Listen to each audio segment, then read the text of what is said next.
본 방송에서 제공하는 투자 정보는 투자 판단에 대한 조언입니다.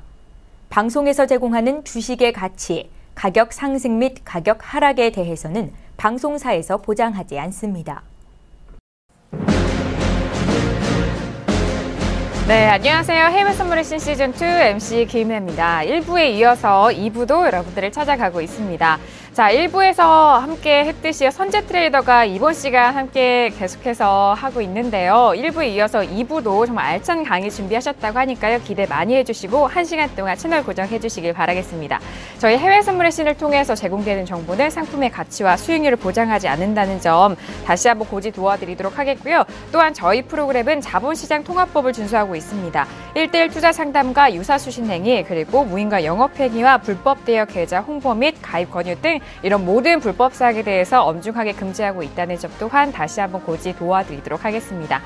자, 그렇다면 1강에 이어서 1부에 이어서 이번 시간도 함께 해주실 선제 트레이더를 먼저 화면 통해서 소개합니다.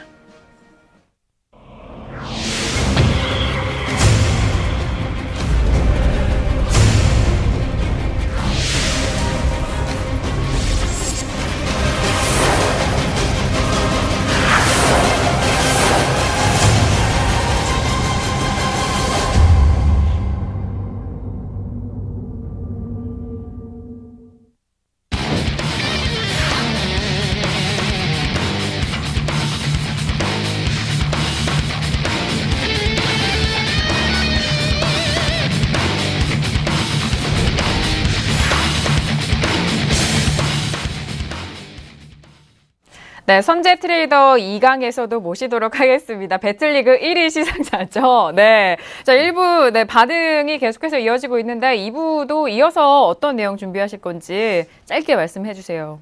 네, 이 시장 가능성에 대한 것과 그다음에 기본적인 우리가 접근하는 데 있어서 가장 기본적인 내용들 좀 설명을 해드릴까 합니다. 네, 알겠습니다. 목소리가 너무 좋으셔서 이 밤에 오디오로만으로도 시청자분들이 정말 설명과 이해가 쏙쏙 될 것 같습니다. 그러면 2부도 강의 준비를 해주시기 바라겠고요. 자, 1부는 저희가 선제 트레이더와 함께 진행을 했고요. 내일도 선제 트레이더와 함께 진행이 되니까 내일 이 시간도 기대 많이 해주시길 바라겠습니다. 그리고 아쉽게 놓치신 부분이 있으시다면요. 서울경제 홈페이지 들어오셔서 해외 선물의 신 강의를 다시 보게 할 수 있으니까 그 점도 참고를 해보시길 바랄게요. 그러면 2강도 바로 들어보도록 하겠습니다. 트레이더님 시작해 주세요. 네. 자, 이 시장인데요.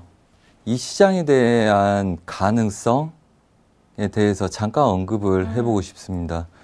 저는 원래 전 세계 10위권 내에 있는 설계사무소 팀장으로 일을 하고 있었어요.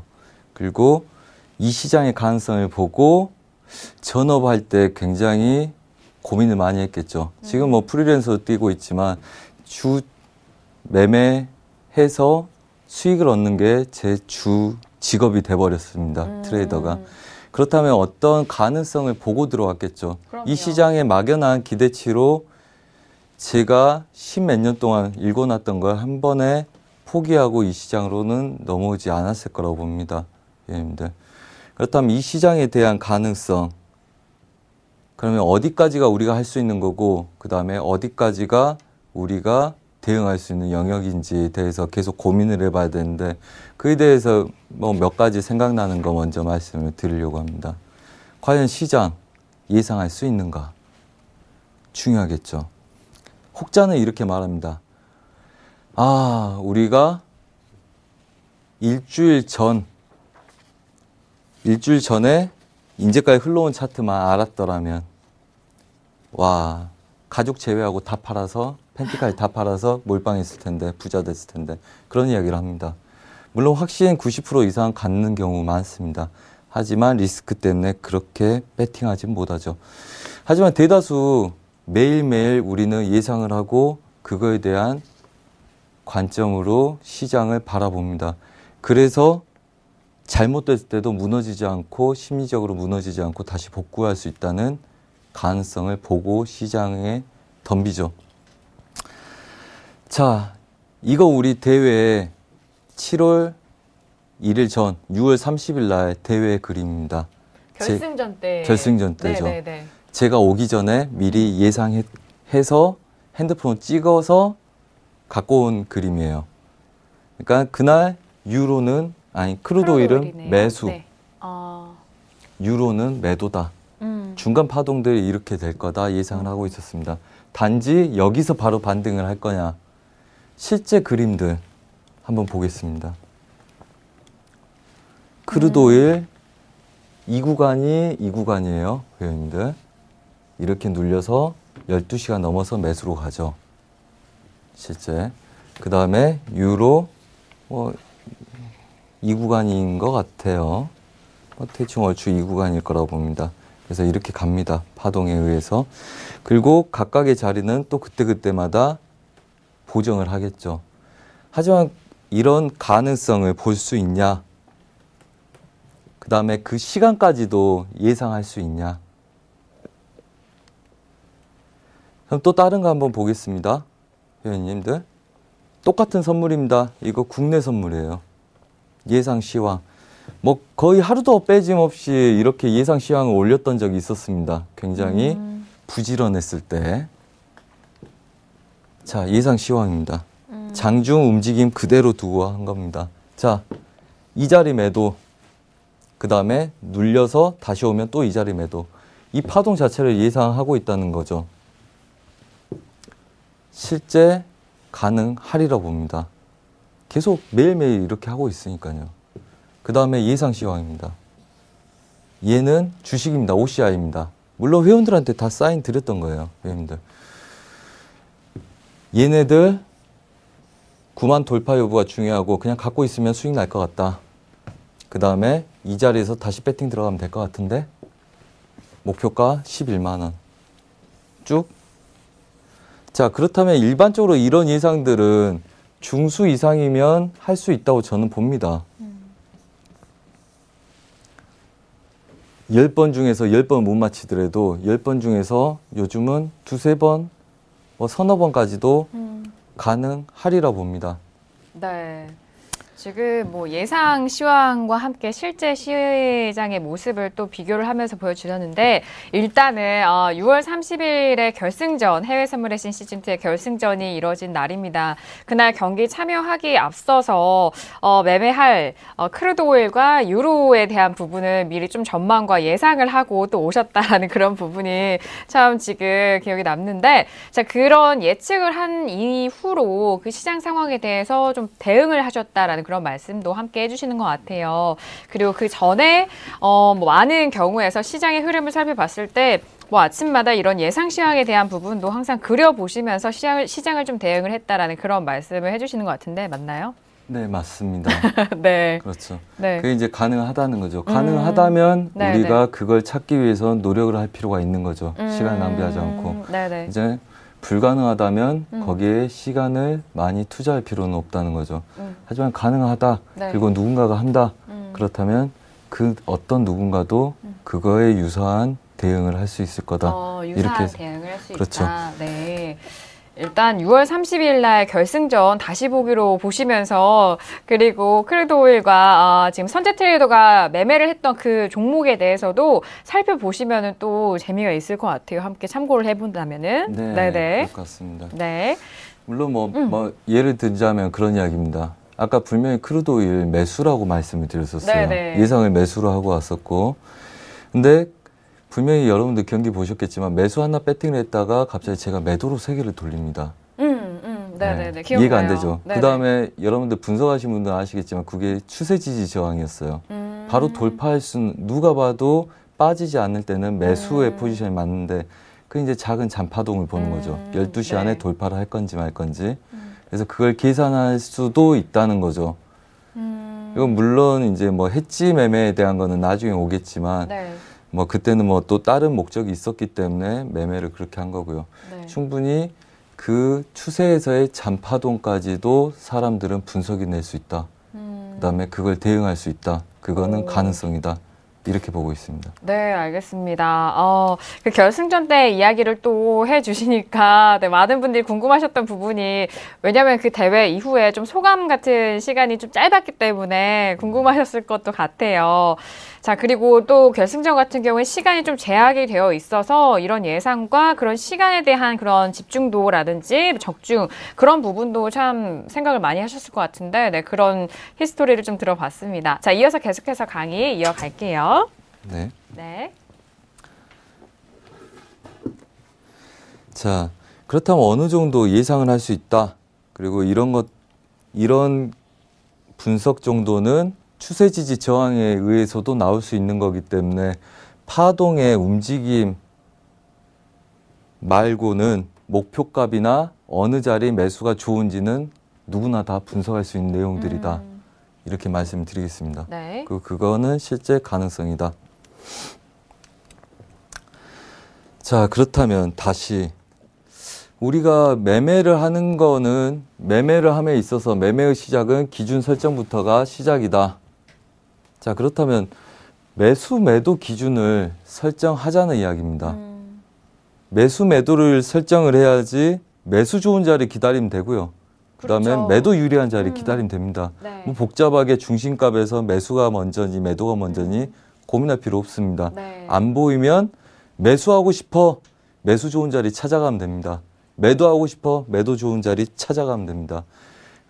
이걸 설정하는 게 가장 좋지만 설정 못해도 그냥 유리한 자리 기다리면 되는 겁니다. 그래서 기다림 매매가 되는 거죠. 네. 두 번째, 보합장과 추세장을 구분하자. 어려워요. 제일 어렵죠. 어려워하실 것 같아요. 네. 가장 쉽게 어떻게 구분할 수 있을까요? 그냥 뭐 가장 편한 건 그거죠. 강한 저항이 네. 근처에 가까이 있으면 얘네들은 보합장일 가능성이 높겠구나. 거기서 움직임 시간이 아니다. 예를 들어서 유럽장 중반장이다. 아니면 뭐 미장 전에 기다린 장이다. 그 다음에 지표를 기다린 장이다. 근데 저항이 위아래 강하게 놓여 있다. 그러면 보합을 예상할 수 있겠죠. 네네. 그래서 물량이 많이 나오는 시간과 그 다음에 저항을 보고 기본적인 분석이 가능할 수 있다. 뭐 그거는 한 세 가지 중에 뭐 딱 한 가지지만 가장 기초적인 보합장과 추세장을 구분하는 거겠죠. 그다음에 이제 뭐 보조지표를 활용하는 거. 보조지표를 활용하는 거는 이제 단가들이 맞춰져서 우리가 그걸 보기 편하게 만들어주기 때문에 거기서도 어느 정도 예측이 가능하리라 봅니다. 뭐 또 한 가지 이야기해 볼까요? 예를 들어서 볼린저 밴드를 여러 가지 겹쳐봤어요.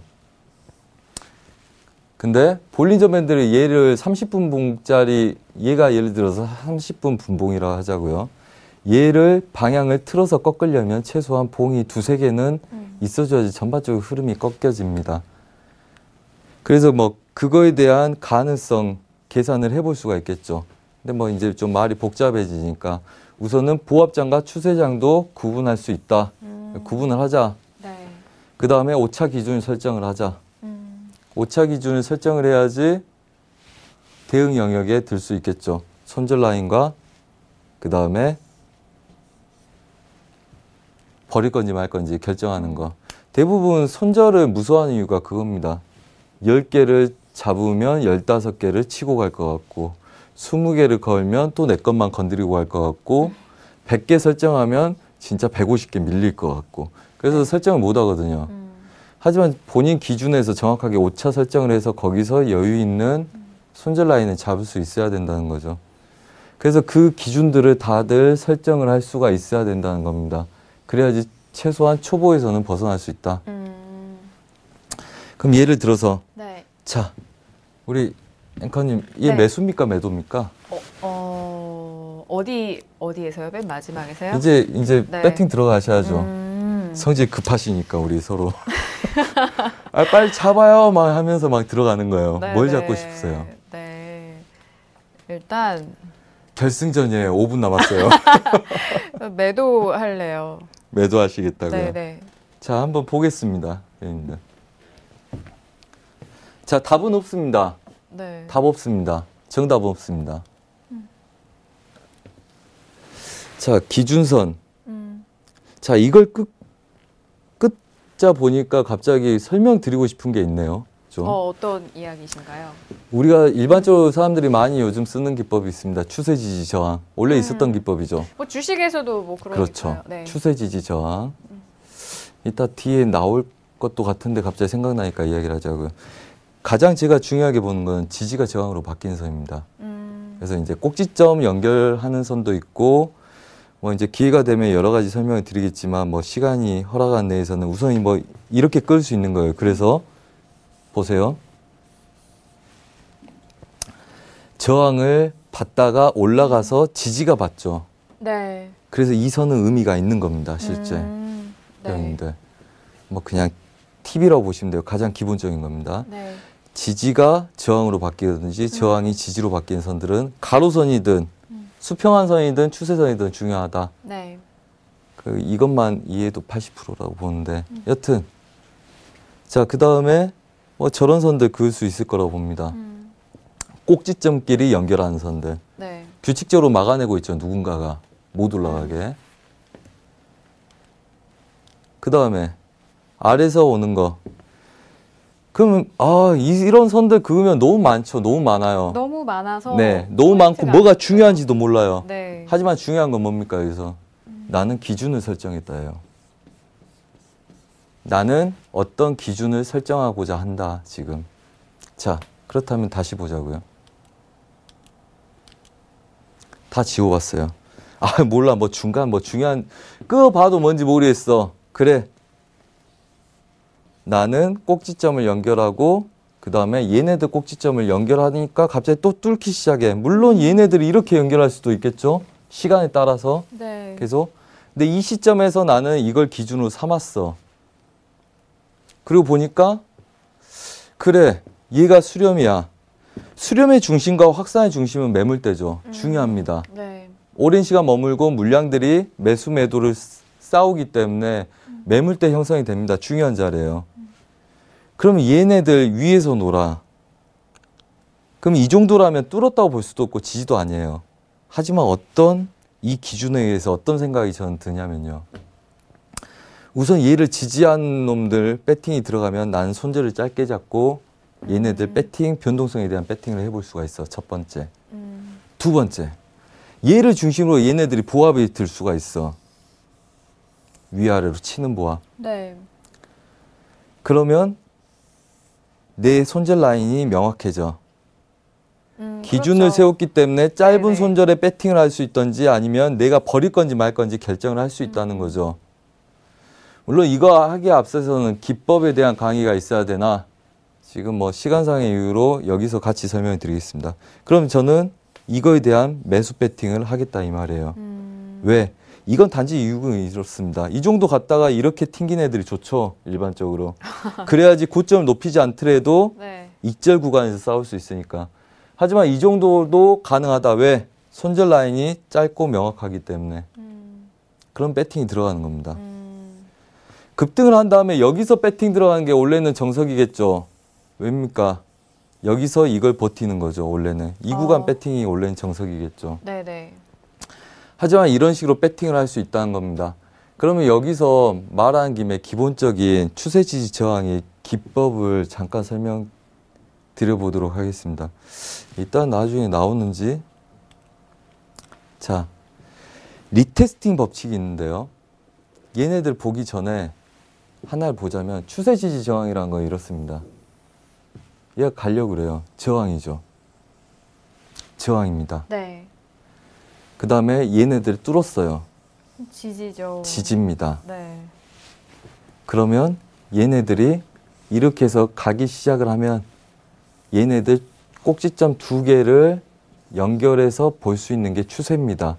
그리고 얘네들 보조 추세겠죠. 그러니까 매수일 때는 지지력이 추세선, 그 다음에 위에 게 보조 추세선, 얘를 추세대라고 하는데 저는 채널이라고 명명합니다. 원래 제가 썼던 이름이 채널이기 때문에. 네. 그러니까 통로라는 거죠. 통로 안에서 논다는 이야기입니다.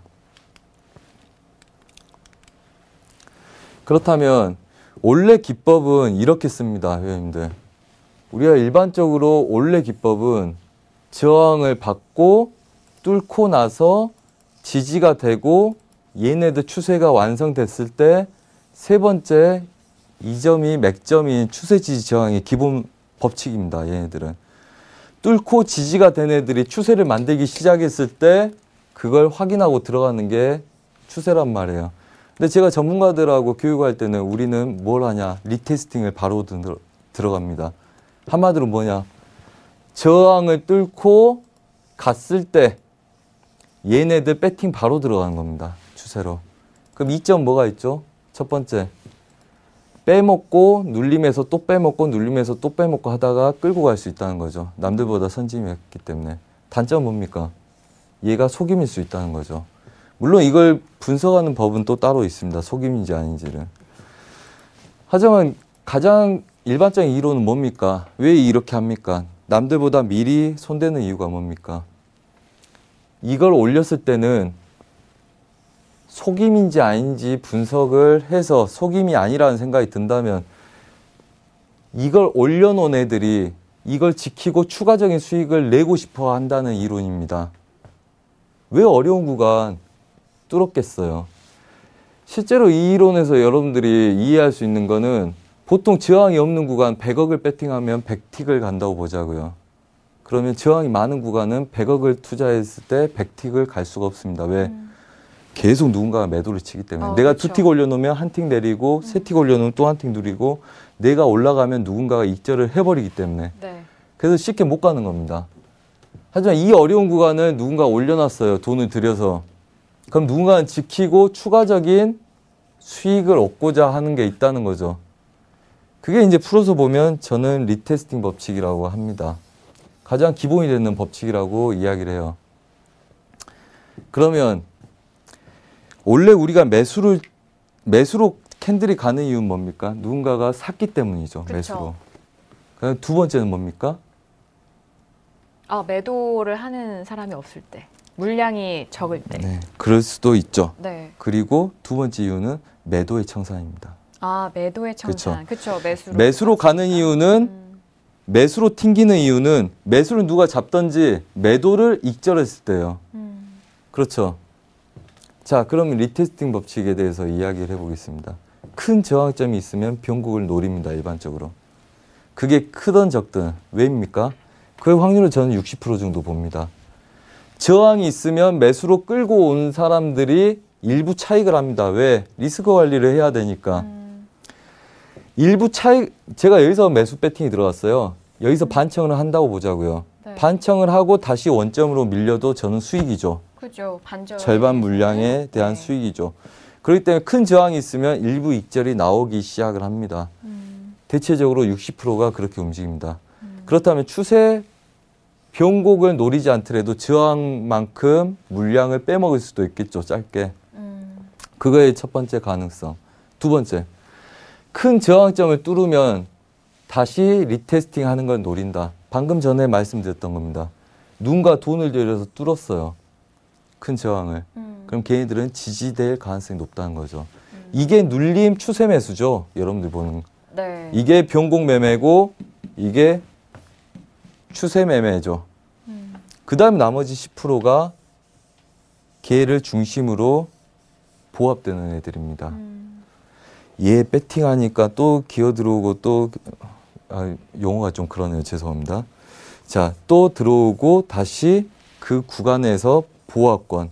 그래서 보합이란 거는 두세 가지가 있는데 박스 보합, 그 다음에 수렴 보합, 그 다음에 확산 보합이 있습니다. 그래서 여러분들이 그걸 잘 이해 못 하시기 때문에 항상 단순하게 보합은 보합, 채널 보합도 있죠. 회원님들. 높이는데 일정 간격을 올라가는 애들. 나중에 3부에서 저희가 내일 차트를 열어서 보는 기회가 생긴다면 뭐 그런 거에 대해서 여러 가지를 한번 같이 봐볼 거예요. 네네. 그래서 이 리테스팅 법칙은 굉장히 중요하고 가장 기초적인 그리고 가장 기본적인 우리가 지켜야 될 내용이라고 봅니다. 매수는 매수한 애들도 있지만 매도의 청산이 나올 수도 있다. 자, 한마디로 이런 거겠죠? 자, 칠판 대신 여기 활용을 하겠습니다. 자, 파동이 이렇게 갑니다. 자, 초보 누군가는 여기서부터 여기까지 먹어요. 그 다음에 매도 보고 싶은 사람은 여기서부터 여기까지 먹어요. 그 다음에 고수들은 이 파동을 견뎌내면서 먹습니다. 100만 원 수익 났던 게 50만 원까지 밀리더라도 견뎌서 150만 원 먹는 거죠. 네. 당연히 그러니까 초보분들은 뭐예요? 빨리 안 가면 익절하고 다시 좋은 자리를 찾고 이런 매매가 되는 거고요. 중수나 고수들은 얘네들 참습니다. 참다가 잘못되면 리스크는 커지죠. 그걸 감내하고 할 수 있는 거는 초보가 아니라는 거예요. 그래서 이런 파동들이 있는데 그렇다면 중간중간 어디를 먹을까는 결정한다는 거죠. 내가 이 매수를 배팅하려고 했는데 놓쳐버렸어요. 자, 목표가 여긴 것 같아. 중간에 굉장히 큰 파동 저항이 있어. 가로저항점이든 추세저항이든. 그렇다면 어떤 사람들은 얘네들을 중간에서 빼먹을 수가 있겠죠. 반대 매매. 그러니까 추세 매매인지 반대 매매인지 사람들이 따지는데 그거는 이걸 목표가를 정확히 알지 못하는 사람들은 추세 매매, 반대 매매 논할 수가 없습니다. 어디가 끝이고 어디가 변곡인지 모르기 때문에. 그럼 얘가 추세 매매입니까? 얘가 추세 매매입니까? 모르죠. 이 파동이 완벽하게 이렇게 완성될 거라는 거 아는 사람만 매수는 추세 매매, 매도는 반대 매매 이렇게 명명을 할 수 있는 겁니다. 여러분들. 그래서 그것도 중고수가 이야기를 할 수 있는 거고 그걸 정확히 본 사람이 이야기할 수 있다는 거죠. 그럼 그게 중요하지 않다는 이야기입니다. 여기서 저항을 받고 얼마가 밀릴 거냐, 그 다음에 여기서 지지가 된 애들이 얼마가 갈 거냐, 목표값이 어디냐, 그러하는 게 중요하다는 거예요. 응? 뭐 한 예로 사람들은 이렇게 돼서 이렇게 되면 얘가 N자형 패턴이라고 이야기를 합니다. N자형. 그 매수로 간다는 이야기죠. 그죠. 이게 뭡니까? 넘어가다가 여기서 꺾여요. 이 정도 꺾인 뭡니까? M자형 패턴입니다. 뭐 헤드앤숄더 나오고 난리 납니다. 그래서 네. 이게 결과가 어떻게 될지 본인이 미리 분석을 하거나 확률에 대해서 모른다면 N자냐 M자냐 이야기를 못합니다. 한 예로 또 예를 하나 들게 되는데 이 이야기를 할게요. 어떤 예인가요? 어떤 회원님이 그때 이야기더라고요. 우리가 매수 배팅이 딱 들어갔어요. 여기가 고점 저항이 강한 애들이 있었어요. 그래서 익절을 하라고 제가 말씀드렸습니다. 저항이 강해서 저항이 강해서 얘네들 익절을 잡고 대응하자고 그랬어요. 이게 밀리기 시작했습니다. 그래서 우리는 익절이 됐습니다. 어떤 회원님이 물어보셨어요. 전문가님, 이 시간대에 얘가 왜 매도인지 아십니까? 아, 이런 이유로 목표가가 여기였는데 중간 파동이 뭐 이래서 뭐 저항이 이래서 우리가 익절 대응한 겁니다. 그래서 못 넘어갈 확률이 높아서 초보분들은 다 정리 들어가라 그랬고 나머지는 익절 대응한 건데요. 왜 그러시죠? 선재님, 쌍고라서 밀린 겁니다. 이러시는 거예요. 쌍고라서. 제가 이야기했어요. 얘가 쌍고라서 밀린 거라면 여기까지 떨어질 건데 얘 분명히 여기서 반등할 겁니다. 회원님. 그거 잠깐 밀린 겁니다. 그럼 모든 고점에서 매도 치실 겁니까? 모든 저점에서 매수 치실 겁니까? 이랬어요. 책에서 배운 대로 쌍고, N자, 뭐 보조지표가 만들어지면 매수, 매도 그것만 공부하신 거죠. 지나간 다음에는 말을 하시는데 그거 대응을 못 하세요. 그럼 쌍고면 매도 치시죠. 뭐 하셨습니까? 아니요. 몰라서 그랬는데 여튼 책에는 그렇게 나왔습니다. 쌍고에서는 매도라고. 쌍고에서 밀렸기 때문에 매도죠. 밀리지 않으면 그냥 돌파입니다. 근데 책의 내용이 그런 거죠. 자, 예를 들어서 중간에 뭐 복잡한 이야기를 했는데 이거 다시 보겠습니다. 제가 칠판 지우개를 한 번만 쓸게요. 네. 아, 지금 판서한 내용을 좀 지우시고. 그러게요. 네. 아, 너무 중요해서 지우고 싶지 않나 봐요. 안 생기네요. 그 아래 지우개 버튼이 있어요. 저 올 옆에 지우개 버튼이 있는데, 네. 얘들 잘 안 뜨는데 괜찮습니다. 자, 검증 기법을 활용하자 네. 이럽니다. 자, 여러분들 볼리저밴드 좁아졌다가 넓어지는 거 아시죠? 그렇죠. 모아졌다가 벌어질 때. 자, 위아래로 벌어지면 힘이 세죠. 그 다음에 이렇게 따라가서 가면 힘이 약하죠. 자, 그럼 뭡니까? 회원님들 차트 비슷해 보이죠? 자, 이거 두 개의 차이가 뭡니까? 이 엉덩이 부분이 좀 다르죠? 그러면 얘네들은 뭐 활용하는 기법은 따로 있겠지만 일반적으로 이런 애들은 뭡니까? 음봉이 계속 연속됐다는 거예요. 그래서 얘네들이 양쪽으로 벌어질 때는 뭡니까? 연속적인 봉이 나옵니다. 그리고 이렇게 따라가는 추세는 뭐예요? 엇갈리는 거죠. 익절하고 다시 치고 익절하고 다시 치고 해도 되는 그림이고, 그 다음에 얘네들은 뭐예요? 계속 연속적으로 음봉이 나온다는 거죠. 예, 시청자님들. 뭐 검증 기법은 여러 가지가 있는데, 그렇다면 이거 한번 질문을 드려볼게요. 네. 자, 이거는 저항인데 올라간 것 같아요. 매수입니까? 매도입니까? 이거? 답 없어요. 답 없습니다. 답이 어디 있습니까? 아이, 뭐 올라가네요. 그래요? 네. 매수 배팅 바로 들어갈까요? 자, 검증 기법을 활용해야 됩니다. 저는 제 기법에서는 얘네들은 눌림이 있어야 될 애들입니다. 그거는 설명드릴게요. 네. 얘네들은 한번 눌림이 있습니다. 자, 이거에 대한 시장에는 힘과 주기와 추세가 있다고 그랬어요. 얘네들은 RSI입니다. RSI는 뭐죠? 자, 여러분들이 일반적으로 볼 때 RSI 중요하게 보자고 그래요. 사람들이 많이들. 네네. 근데 RSI는 뭐냐면 그냥 봉의 세기를 그대로 나타내는 겁니다. 아, 한 봉의 그 캔들의 그렇죠. 세기를 몸통하고 네. 꼬리와 비교를 해서 차트 보조지표로 움직임을 보여주는 거죠. 꼬리가 기냐 짧냐예요. 한마디로. 그래서 캔들하고 비슷하게 움직이는데 중요한 캔들 보면 되지 왜 RSI를 보는지 잘 모르겠어요. 보려면 RSI는 뭐 다이버전스나 아니면 50 중심 위에서 노느냐 안 노느냐를 보는 겁니다, 여러분들. 근데 대다수가 RSI 중요하다 그래요. 오히려 저는 스토캐스트를 더 중요하게 생각합니다. 주기. 왜? 그 반이 우월반이려면 전체 꼴등이 종교 10등 안에 들어가야 돼요, 회원님들. 가장 약한 애들이 잘하는 반이 잘하는 거란 말이에요. 자, RSI하고 스토캐스트가 있는데 스토캐스트는 주기예요. 그 다음에 RSI는 힘입니다. 자, 그렇다면 거기서 주기가 맞으면 차트는 움직여요. 그래서 약한 게 중요한 거겠죠. 자, 여기서는 뭐냐면 왜 이걸 돌파 못하냐고 설정을 해놨냐면 얘 지금 볼린저 밴드를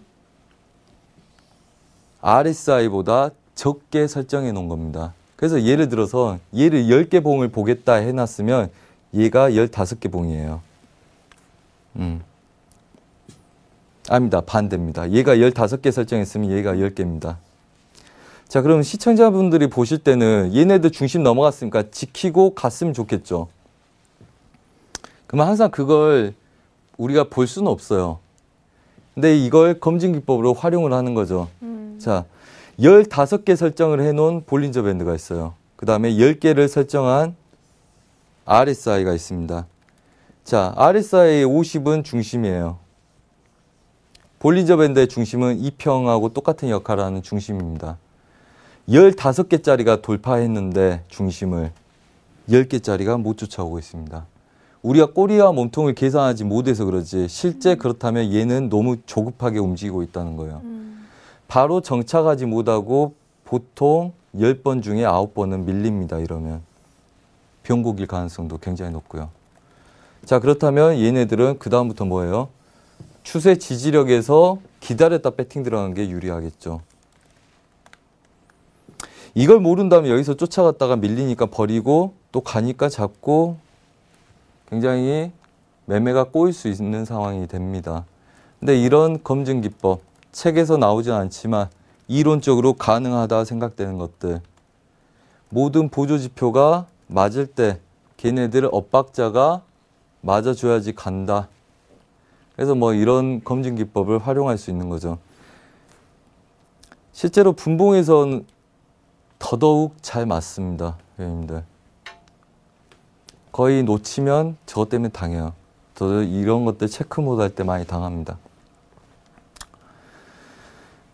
자, 뭐 이런 이야기를 하고 싶어요. 우선은 한번 정리를 하고 또 기술적인 분석에 대해서 시간이 남으면 말씀을 드려보고 싶습니다. 네. 자, 우선 불필요한 것을 버리라고 말씀드립니다. 기본적인 분석 툴과 프로세스를 따르는데 메인 분석 툴이 있어야 되고 그 다음에 보조 지표를 갖고 있어야 된다. 전반적으로 저는 메인 분석 툴은 차트 분석이라고 보고 있습니다. 이거는 가격에 의해서 만들어진 애들이기 때문에 가격에 의해서 후행적으로 만들어지는 보조 지표보다는 차트 분석을 메인으로 두고 가격 지표나 보조 지표를 활용해서 검증을 한다. 그게 맞다고 보는 거죠. 그 다음에 이 시장은 굉장히 빠르게 움직입니다. 본인이 가장 믿는 거, 어차피 62%에서 70%의 확률은 다 됩니다.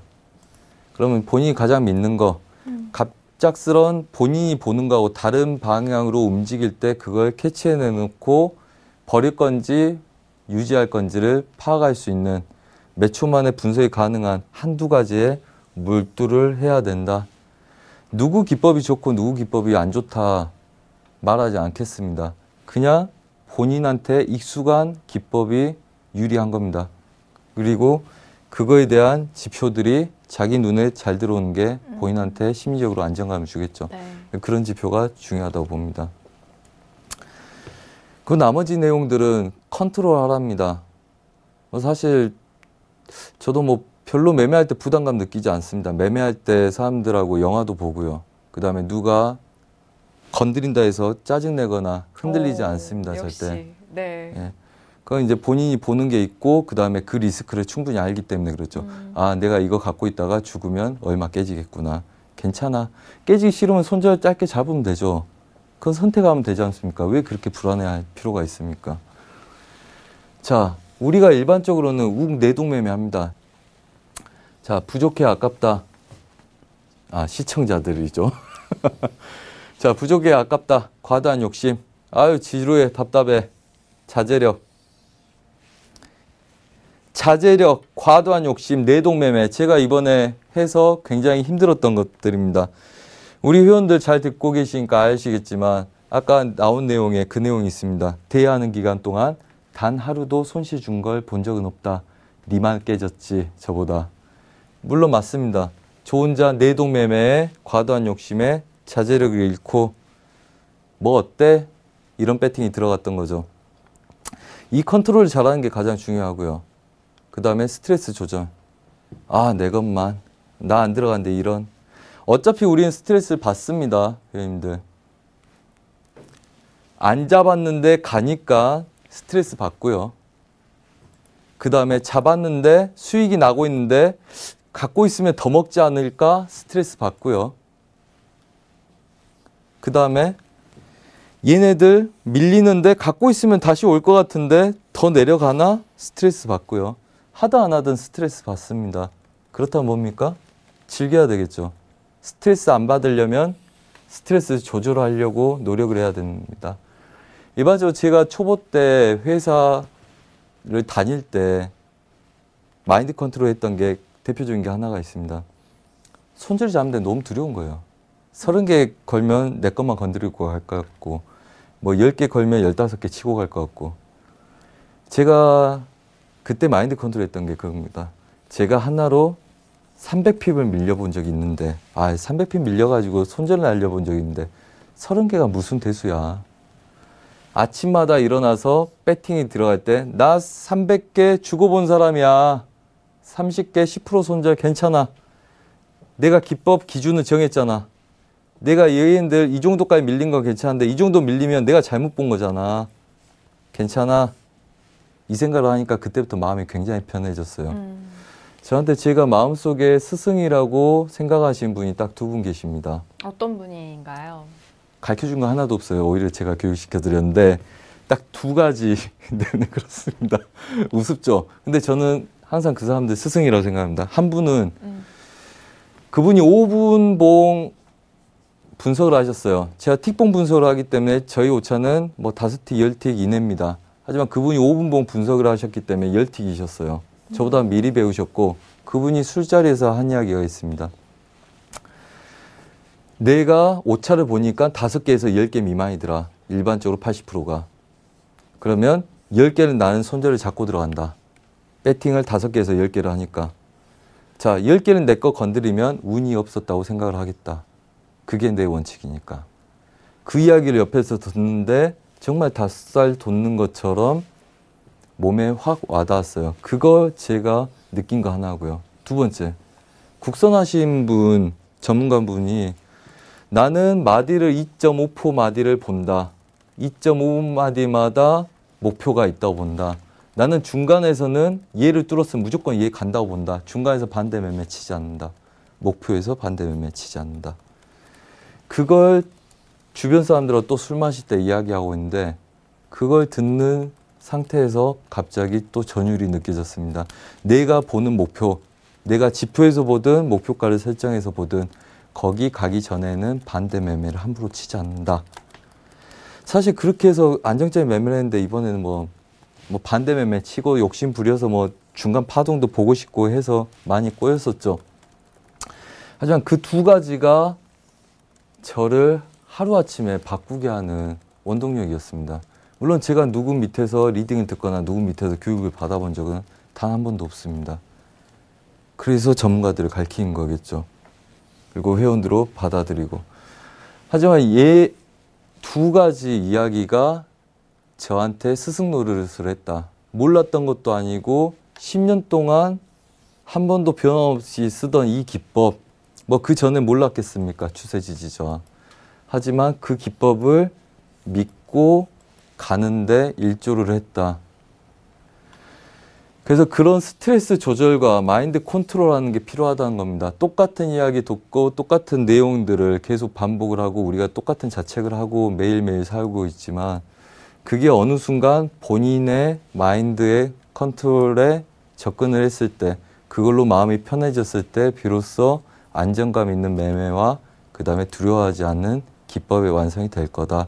이렇게 생각을 합니다. 그래서 이거는 정말 저희 방에서 독립해서 굉장히 팔자 피신 회원이 한 이야기입니다. 그분은 뭐 그 이야기했어요. 기준이 아니라 선이라고 이야기했습니다.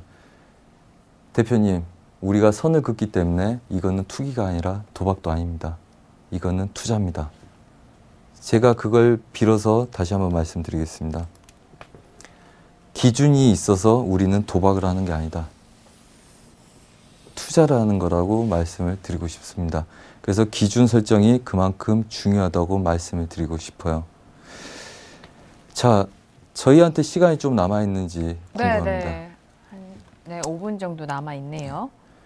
그럼 우선 여기까지 말씀을 드리고 싶었으나 제 말이 빨랐나 봅니다. 시간이 남은 관계로 좀 더 내용을 말씀드리겠습니다. 자, 우리가 외환시장을 건들죠. 자, 선물에는 뭐 상품, 기금속 여러 가지가 있지만 그거의 주력은 통화상입니다. 그래서 통화상에 대해서 말씀드릴게요. 자, 우리 외환시장 24시간 거래가 되고 있죠. 자, 시드니를 빌미로 해서 아시아 시장, 그 다음에 유럽, 미국 시장 이렇게 열립니다. 가장 거래가 활발히 되는 시간이 어디입니까? 파리, 런던, 뉴욕이 겹치는 유럽장입니다. 원래 미국장이라 그러는데 원래는 유럽장입니다. 회원님들. 유럽장 자체는 움직임이 굉장히 적었던 장이에요. 최근 2, 3년 사이에 거래량이 많이 늘어나고 이슈가 유로존 위기 이슈에서 미국 테이퍼링 금리 인상 이슈로 넘어가면서 시간이 늦춰진 겁니다. 회원님들. 그래서 원래 본질은 유럽하고 뉴욕 애들이 겹치는 시간. 여러분들이 지금 크루드오일을 많이 손대니까 뭐 새벽 12시 넘어서 많이 움직인다는데 원래 그 시간은 원래 시간이 아닙니다. 회원님들. 그래서 많이 겹치는 시간, 그런 시간들 섹션을 구분해서 볼 필요가 있겠죠. 아시아 애들이 배팅하는 관점하고 유로 애들이 배팅하는 관점과 그 다음에 미국 애들이 배팅하는 관점 분명히 다르다.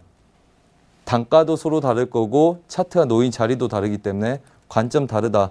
섹션을 3개로 구분해서 배팅해라. 시각도 그렇게 봐라.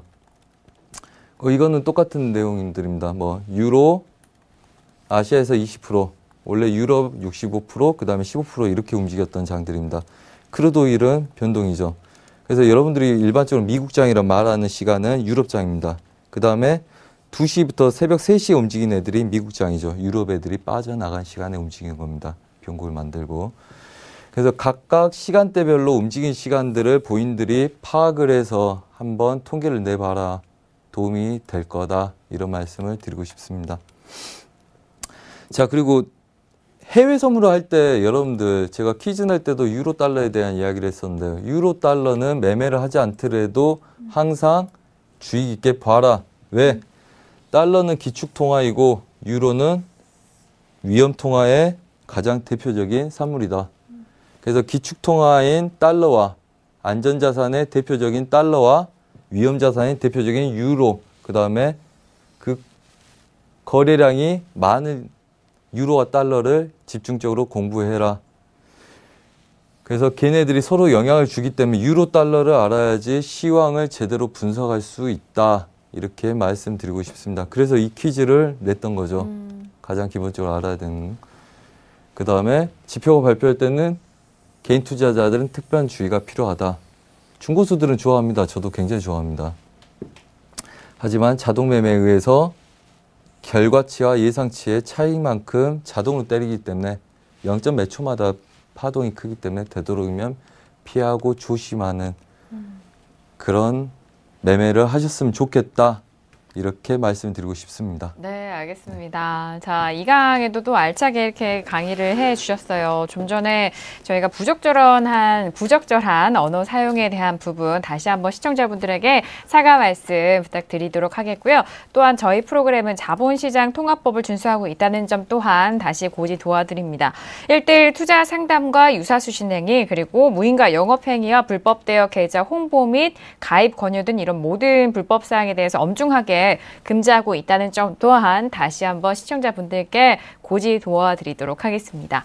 자, 이렇게 선재 트레이더와 함께 오늘은 2시간 가득 채워서 여러분들과 함께 했는데요. 끝으로 인사 말씀도 들어보도록 할게요. 오늘 강의 어떠셨고 또 내일 이제 또 1시간이 또 남았는데 네. 말씀해 주시죠. 그러게요.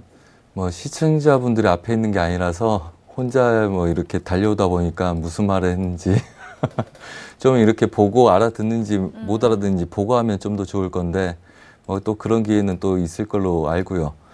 그다음에 뭐 여러 가지 두서없이 말씀드린 것 같습니다. 하지만 어차피 우리가 고민해야 될 내용이고 그다음에 그걸 인지하지 못하면 또 추가적인 발전도 없을 거라고 보기 때문에 항상 우리가 고민하고 자책하고 되새기는 내용들이라서 항상 그거에 대한 기준을 갖고 생각하고 고민하고 우리가 시장에서 어떤 걸 준비하고 나가야지 시간 단축을 하고 시장에서 허송세월을 보내지 않을 건지 좀 그거에 대해서 많은 고민을 하시기 바랍니다. 네, 알겠습니다. 오늘 뭐 해외 선물을 하시고 또 시장에 참여하는 투자자분들이라면 지금 선재 트레이더의 오늘의 강의가 많은 생각과 그리고 고민 그리고 앞으로의 그런 생각 그리고 자신의 투자 전략에 좀 다시 한번 돌이킬 수 있는 그런 부분이 있지 않았을까라는 생각을 하게 됩니다. 2시간 동안 저희가 알차게 채워드렸고요. 저희 2부 여기서 마무리를 하겠습니다. 선재 트레이더도 지금 인사 나누도록 하겠습니다. 감사합니다.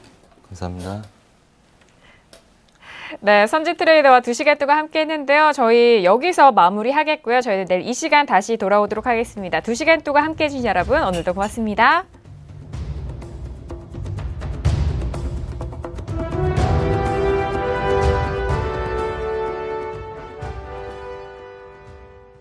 본 방송에서 제공하는 투자 정보는 투자 판단에 대한 조언입니다. 방송에서 제공하는 주식의 가치, 가격 상승 및 가격 하락에 대해서는 방송사에서 보장하지 않습니다.